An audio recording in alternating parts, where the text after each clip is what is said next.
নমস্কাৰ সকলোকে লেটস এপ্ৰোচলৈ স্বাগতম জনাইছো আজি এই ভিডিঅ'টোত আগন্তুক HSLC জেনাৰেল ইংলিছ আৰু HS ৰ অল্টাৰনেটিভ ইংলিছৰ বাবে উপযোগী হোৱাকৈ আমাৰ মৰমৰ জুবিন গাৰ্গৰ বিষয় লৈ পিনে এখন এছে লৈ আহিছো আশা কৰো তোমালোকক এই এছেখনে কিছু পৰিমাণে হলেও হেল্প কৰিব গতিকে আহাচোন এছেখন চাও এতিয়া এছেখনৰ টাইটেলটো লৈছো Zubeen Garg the pride of Assam নে অসমৰ গৌৰৱ জুবিন গাৰ্গ অসমৰ গৌৰৱ ওকে তোমালোকক যদি এক্সামত আহে তেতিয়া হলে হয়তো বেলেগ ধৰণৰ আহিব পাৰে ধৰি লোৱা জুবিন গাৰ্গ ডাইৰেক্টলি জুবিন গাৰ্গ বুলি দি দিব পাৰে নহলে বা ইওৰ ফেভৰেট সিঙ্গাৰ বুলি দিব পাৰে হয়নে গতিকে তাত লৈ তোমালোকে জুবিন গাৰ্গৰ বিষয়ে এই ধৰণে লিখিব পাৰা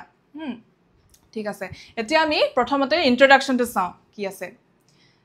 আৰম্ভণি Zubin Garg was the most loved and respected artist of Assam. Popularly known as the Humming King, he was a symbol of music, culture, and pride for every Assamese. His soulful voice, humble nature, and fearless personality made him a legend whose influence went far beyond entertainment. Yeah, Zubin Garg ki hoy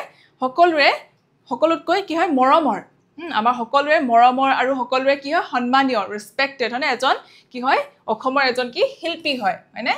আৰু popularly তেখেতক কি বুলি আমি কওঁ বা কি বুলি জনা যায় তেখেতক দ্য হামিং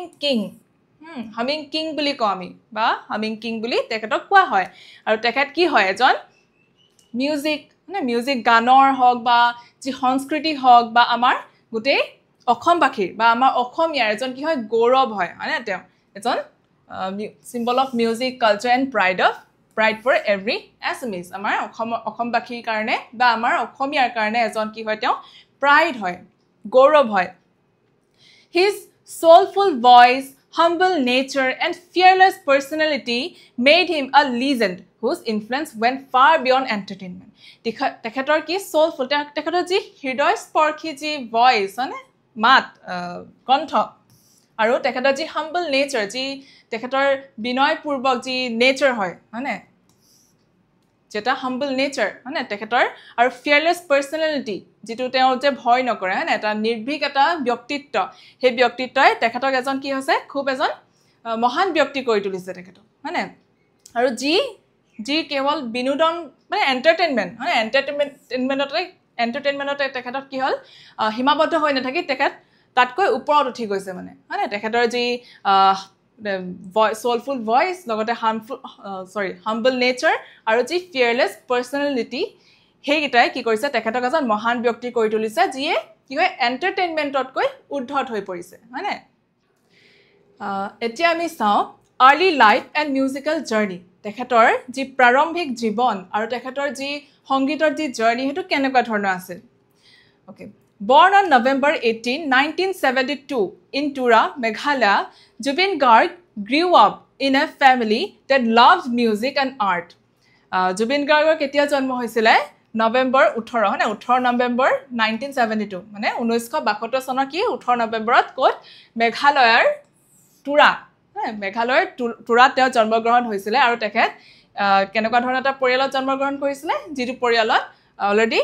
মিউজিক আৰু আৰ্ট মানে যি সংগীত আৰু যি শিল্প মানে সংগীত আৰু শিল্প তথা সংস্কৃতি যেটো ঘৰত অলৰেডি বিদ্যমান আৰু দেই guided by his mother Ili Borthakur he started singing at a remarkably young age আৰু তেখেতৰ যি মাতৃ কোন আছিল ইলি বৰঠাকুৰ হয়নে ওকে আৰু প্ৰথমতে তেখেতক মিউজিকৰ ক্ষেত্ৰত কোনে গাইড কৰিছিল ইলি বৰঠাকুৰ তেখেতৰ মাতৃয়ে গাইড কৰিছিল আৰু তেখেতৰ গাইডেন্সতে তেখেতে খুব কম বয়সতে গীত গাবলৈ আৰম্ভ কৰিছিল His debut album Anamika in 1992 made him an overnight star in Assam আৰু তেখেতৰ যি প্ৰথমখন এলবাম আছিল মিউজিক্যাল এলবাম কি আছিল অনামিকা হয়নে সেই অনামিকা এলবামখন কেতিয়া তে প্ৰকাশ হৈছিল 1992 চনত আৰু সেইখন এলবামে সেই মিউজিক্যাল এলবাম অনামিকাই তেখেতক কি কৰিছিল অসমত এজন overnight এজন ষ্টাৰ বনাই দিছিল মানে এৰাতিৰ ভিতৰতে কি কৰিছিল তেখেতক পপুলাৰ কৰি তুলিছিল খুব মানে হুনকালে তেখেতক পপুলাৰ কৰি তুলিছিল he became famous all over India with his Bollywood song Ya Ali from the film Gangster আৰু বলিউডত তেখেতক কোনে জনপ্ৰিয় কৰি তুলিছিলে কোনটো গানে ইয়া আলী হয়নে ইয়া আলী যিটো গান আছিল হেতুৱে তেখেতক বলিউডত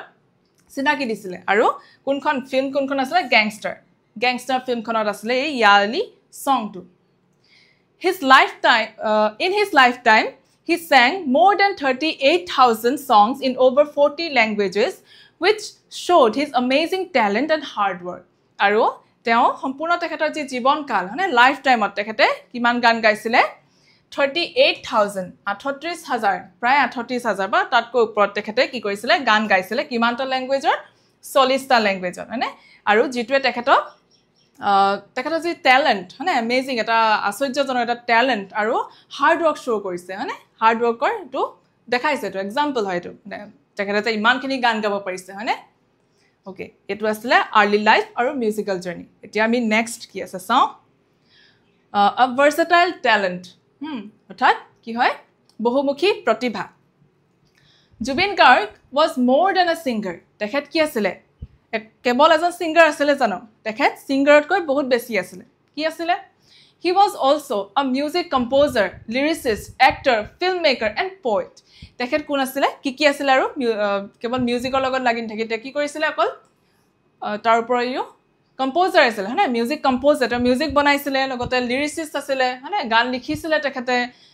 এক্টৰ আছিল ফিল্ম মেকাৰ আৰু তেওঁ কবিও আছিল তেখেতে হয়নে কবিতাও লিখিছিল তেওঁ ঠিক আছে গান বনাইছিল গান লিখিছিল গান গাইছিল লগতে তেওঁ এক্টিং কৰিছিল সিনেমা বনাইছিল হয়নে কবিতাও লিখিছিল ঠিক আছে His popular songs like Mayabini, Mon Chahe, etc. touched millions of hearts. Aru tekhetor je popular song tekhetor hokolobla song e popular na hokolobla gane. But still je Mayabini aru Mon Chahe enokwa dhৰণৰ গানে কি কৰিছিল তেখেতৰ মানে বহুখিনি মানে লাখ লাখ মানুহৰ হৃদয় চুই গৈছিল হয়নে His films such as Mission China, Kanchenjunga, etc. gave a new life to Assamese cinema. যে আমাৰ অসমীয়া সিনেমা ধৰিবা আগৰ না জুবিন গাৰ্গৰ আগৰ সময়ত বহুত ভাল চলি আছিল কিন্তু মাজতে কি হৈছিল বন্ধ হৈ যোৱা নিচিনা হৈছিল কোনো ভাল সিনেমা অহাই নাছিল তাৰ তেতিয়া কি হৈছে আমাৰ জুবিন গাৰ্গে মিছন চাইনা হওক বা কাঞ্চনজঙ্ঘা এনেকুৱা ধৰণৰ সিনেমা নিৰ্মাণ কৰি বিনে কি কৰিছিল আমাৰ আসামিজ যেটো ফিল্ম ইন্ডাষ্ট্ৰি হেতু পুনৰ উজ্জীৱিত কৰি তুলিছিল হয়নে গতিকে এখিনি তেওঁ কাম কৰিছিল ওকে এতিয়া আমি চাওঁ সোশ্যাল কন্ট্ৰিবিউশনস এন্ড ৰিকগনিশন এতিয়া তেখেতে কিছুমান সমাজ সেৱাৰ কাম কৰিছিল হয়নে গতিকে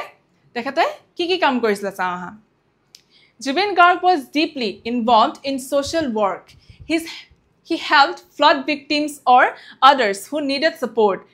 encouraged young artists and often spoke against injustice. Jubin Garg কি হৈছিল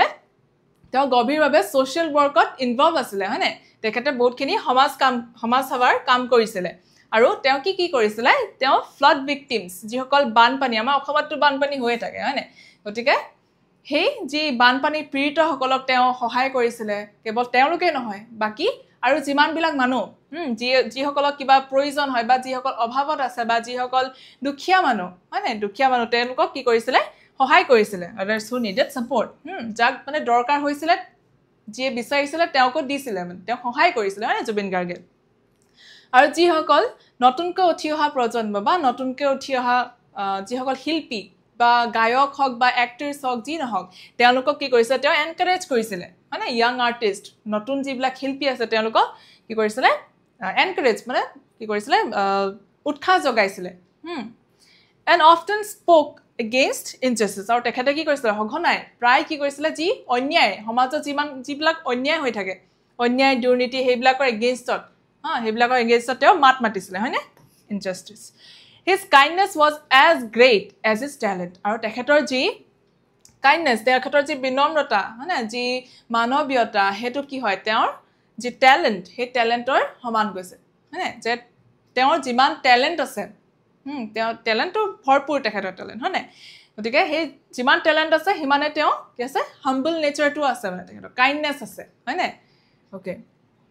He won many awards, including the National Film Award for his wonderful work in music. তেখেতে কি হৈছে বহুতখিনি এৱাৰ্ড পাইছে তেওঁ হয়নে বহুতখিনি সন্মান পাইছে তেওঁ যেনেকৈ ডক্টৰেটো পাইছে অ'কে তোমালোকে সেইটো এড কৰিব পাৰা জাষ্ট মই এইটো দিয়া নাই ইয়াত অ'কে তেওঁ বহুত নেশ্যনেল এৱাৰ্ড পাইছে হয় নাই তেখেতৰ যি মিউজিকৰ বাবে তেখেতে কি কৈছে কিছুমান নেশ্যনেল ফিল্ম এৱাৰ্ডছো পাইছে তেখেতে okay Zubeen Garg used his fame to help others and always stayed close to his roots আৰু জুবিন গাৰ্গে যি তেওঁৰ জনপ্ৰিয়তা সেই জনপ্ৰিয়তাক তেখেতে কি কৰিছিলে কেৱল নিজৰ বাবে লোৱা নাছিলে সেইটো হয় নাই বেলেগক হেল্প কৰিছিলে তেখেতে তেজৰ যি জনপ্ৰিয়তা ধৰি লোৱা তেখেতে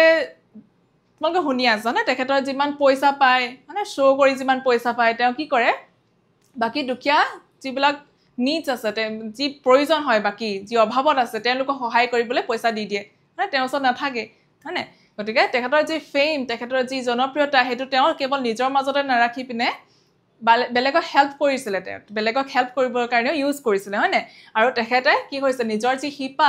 নিজৰ শিপাডালত খামুচি ধৰি ৰাখিছিলে অৰ্থাৎ তেওঁ কি হৈছে তেওঁ মুম্বাইত তেওঁ চান্স আছিলে হয় তেওঁ বলিউডত তেওঁ বহুতখিনি চান্স আছিলে তেখেতে তেওঁ তাত থাকিব পাৰিলেহেঁতেন কিন্তু তেওঁ কি নকৰিলে তাত নাথাকি পিনে কি কৰিলে অসমলৈ গুচি আহিলে হয়